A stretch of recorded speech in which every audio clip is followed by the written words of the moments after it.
Hey pot gang, it's Beth here. And today we're coming to you from indoors because it is very windy outside. Today we're going to be planting Golda, the green zebra tomato from the April box. So for Golda, we're going to need the seed bag and the grow guide so we know what we're doing, a seed tray and a drip tray, a small pot with a saucer if you added them, and a big pot with a saucer if you added them. We're not going to need these bigger pots until later on, we're just going to need the seed tray, so I'm going to put them to one side for now.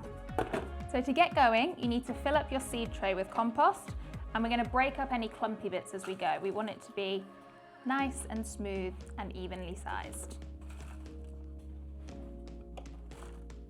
And then you want to level out the compost in each of the pods because we want a nice flat surface to plant into. Next, you want to grab your tomato seed packet and open it up. These are really small little seeds, so you want to be careful not to drop any. So that we can see what we're working with, I'm going to pour these out into the palm of my hand. So this seed tray is going to have Golda on one side and Levi on the other side, and we're going to plant one seed per pod, so we only need 3 of Golda's seeds.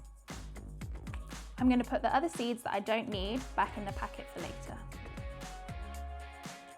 So I'm just going to use my finger, but you could also use a stick for this, and I'm going to make a small hole about ½ a centimetre deep in the middle of 3 of these pods. And then very carefully, 1 seed per pod, pop her in the hole.